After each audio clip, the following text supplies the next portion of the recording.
हम लोग परिवार में जीते हैं। परिवार में माता पिता, चाचा चाची,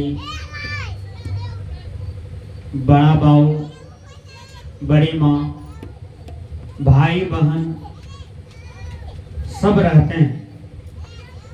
लेकिन किनके साथ कैसा व्यवहार हो उसको पहले सीखना चाहिए। यदि आप कुछ सीखेंगे नहीं तो फिर आपको जीवन में कष्ट होगा, आपको दिक्कत होगी, आपको परेशानी होगी।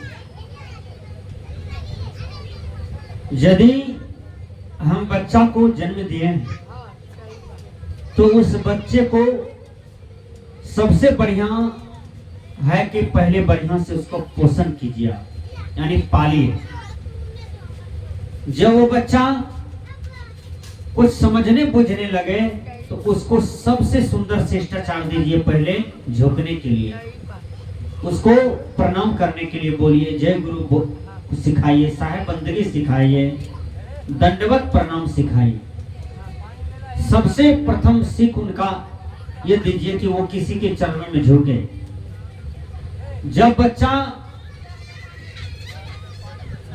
5 साल 6 साल का हो जाए तो उसका नामांकन कर दीजिए आप विद्यालय में।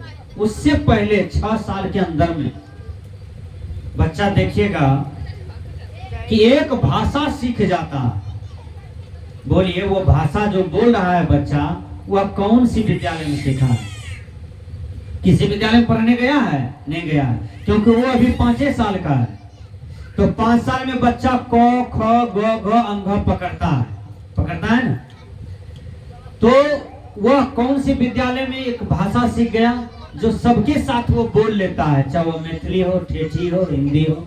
ये हिंदुस्तान है, यहाँ तो हिंदी चलता ही है, क्योंकि हिंदुस्तान में हिंदी राष्ट्रभाषा है। तो बच्चा हिंदी बोलता है तो वह कौन सी विद्यालय में सीखा? तो परिवार रूपी विद्यालय में सीखा है। परिवार में किसने सिखाया? तो पूरे परिवार मिल करके सिखाया है। वो बच्चा जब द्वार से बाहर निकलता है तो उसको क्या मिलता है? समाज मिलता है। समाज में भी वो बच्चा बोलता है, एक भाषा बोलता है। अमेरिका का बच्चा क्या बोलेगा? आपको ट्रांसलेशन बनाने के लिए देंगे तो आप लटपटा जाते हैं, नहीं हो पाता। लेकिन अमेरिका में 3 साल का, 4 साल का, 5 साल का बच्चा ट्रांसलेशन बनाता है, यानी पूरा इंग्लिश बोलता है। तो जो बच्चा जिस देश का है वह भाषा को सीख लेता है। और भाषा में कितना शब्द है? बोलिए, बहुतों शब्द है। वो एक एक शब्द उसका ये मस्तिष्क रूपी चुंबक में बसते जा रहा है, क्योंकि बच्चा कोरा कागज है, उसको जो लिखिएगा वही उसमें लिखाएगा। इसलिए संस्कार का जननी होता है माता पिता। सबसे पहले यदि माता पिता आप हैं तो सबसे पहले सोचिए कि हम सुंदर बच्चा को पैदा करेंगे। लोग आज सुगर के तरह, कुत्ता के तरह, जानवर के तरह बच्चा पैदा करते जा रहे हैं, लेकिन वह बच्चा को कुछ नहीं बना पाता है। कैसे? एक आदमी को सुनिएगा, 20 ठो बेटा, 15 गो बेटा है, 13-14 गो बेटा बेटी है, विचार कीजिएगा। लेकिन पूछिए क्या सब है? तो कोई कुछ नहीं, सिर्फ कमाता है, खाता है, पढ़ा लिखा भी नहीं है। अरे आप 2 ही बच्चा पैदा कीजिए, लेकिन उसको DM, SP, master, doctor, collector, IAS, MBBS उसको बनाइए, राष्ट्रपति, प्रधानमंत्री बनाइए। ये सुंदर लक्ष्य आपका हो। उसके बाद जब आप माता पिता हैं तो पहले दिमाग में लीजिए कि हमें एक सुंदर बच्चा को जन्म देने जा रहे हैं, और वह बच्चा को डॉक्टर बनाना है, मास्टर बनाना है, बढ़िया पद पर उसको देना है। यह जरूरी नहीं है कि आप 10 बच्चा पैदा करें, 20-22 बच्चा पैदा करें, ये जरूरी नहीं है। जितना बच्चा बढ़ेगा उतना आपको दुख होगा। इसलिए परिवार एक विद्यालय है, और परिवार का निर्माण भी एक बच्चा से होता है। समाज का निर्माण, राष्ट्र का निर्माण, विश्व का निर्माण एक बच्चा से ही होता है। जो बच्चा को आपने जन्म दिया है उस बच्चा को जीवन में व्यवहार की कला दीजिए। जैसे मकान वह मजबूत होता है जिसका नींव मजबूत है, वह बच्चा दुनिया की कोई भी स्टेज पर बैठेंगे, स्टेज पर चढ़ेंगे, तो वह बच्चा प्रशंसनीय होगा यदि माता पिता उसको व्यवहार की कला दिया है, माता पिता उसको जीने की कला सिखाया है, माता पिता एक सुंदर संस्कार दिया है, माता पिता उसको एक सुंदर ज्ञान दिया है, तो वह बच्चा एक सुंदर नेतृत्व करने वाले बन जाते हैं। आज देखिए आपके बीच में प्रधानमंत्री नरेंद्र मोदी जी हैं और सम्मानित प्रधानमंत्री हैं, और बोलने की कला इतना बढ़िया है, जहां भी जाते हैं वहां मोदी मोदी गूंज उठता है। जवाहरलाल नेहरू जहां भी जाते थे तो उसका नाम हो जाता था, और हमारे लाल बहादुर शास्त्री विश्व के जिस कोने में गए तो भारत का पन्ना को मजबूत किया, भारत की इतिहास को मजबूत किया, और भारत देश को एकदम गौरवान्वित पद पर लाए। तो कौन? लाल बहादुर शास्त्री। तो कहने का भाव है कि आखिर ये सब भी इंसान थे, लेकिन रहने की कला, साधना की कला, जीने की कला इनका बिल्कुल ठोस था, इसलिए ये महान के लिस्ट में आते हैं। तो मेरे कहने का भाव है कि आप एक सुंदर परिवार को तैयार करना चाहते हैं, तो आपके यहाँ जितने छोटे छोटे बच्चे हैं सबके जीवन में एक प्रकार की व्यवहार की कला हो, क्योंकि बच्चा ही फुलवारी होता है, बच्चा कोरा कागज होता है, उसको जो संस्कार लिखिएगा बच्चा वही लिखेगा। मैं बता देता हूँ, आपको अच्छा संस्कार वाला बच्चा बनाना है, तो अच्छा संस्कार वाला बच्चा आपको सुख देगा।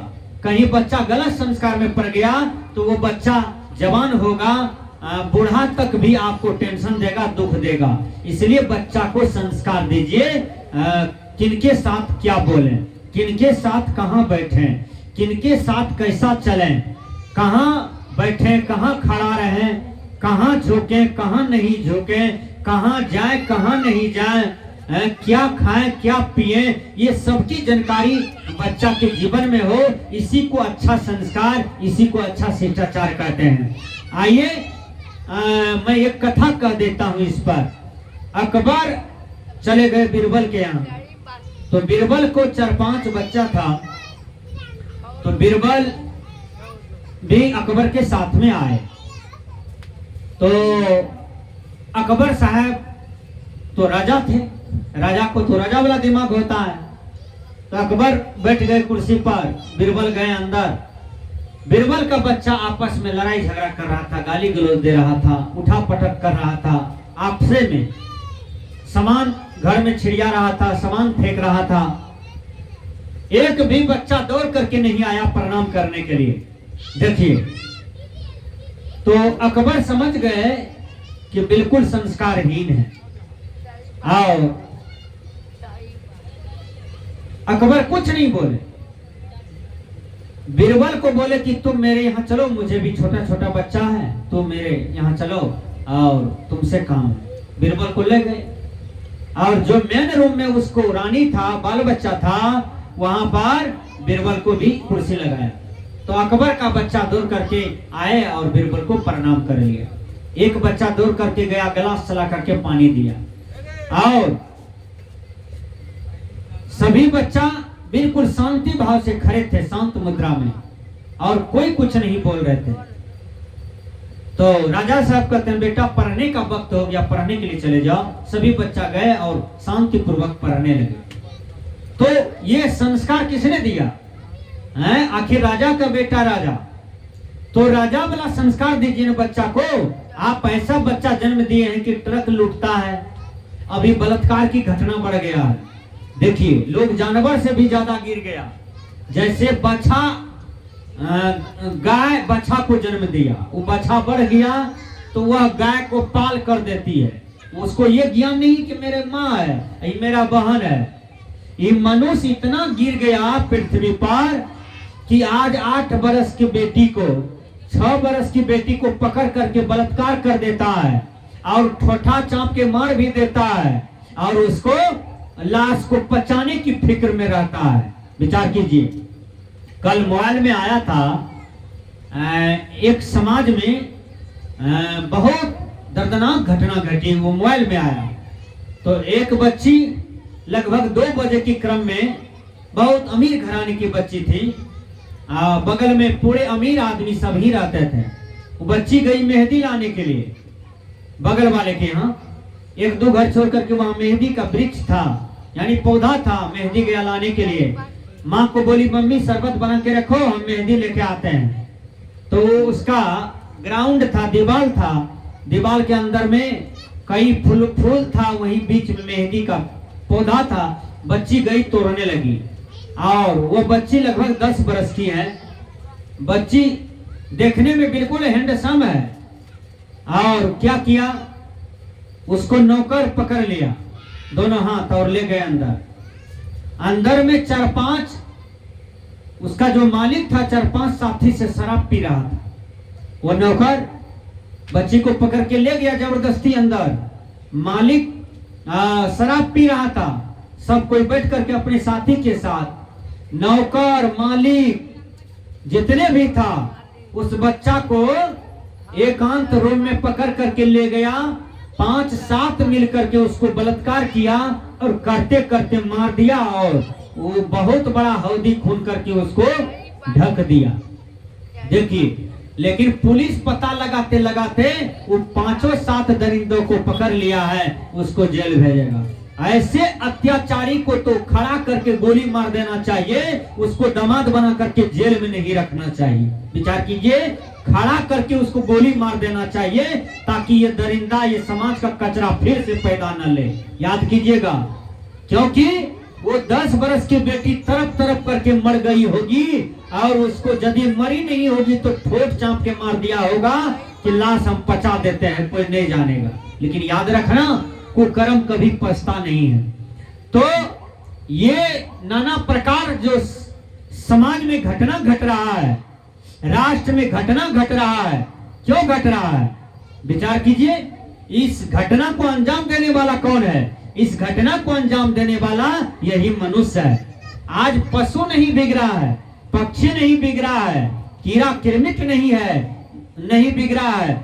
ध्यान दीजिए ठीक से, मनुष्य जो विचारशील प्राणी है, विवेकशील प्राणी है, बुद्धि से संपन्नशील प्राणी है, तब इनका आचरण देखिए कैसे होते जा रहा है। इसलिए गुरुवर कबीर कहते हैं, मनुष्य तुम मनुष्य बनने का प्रयास करो।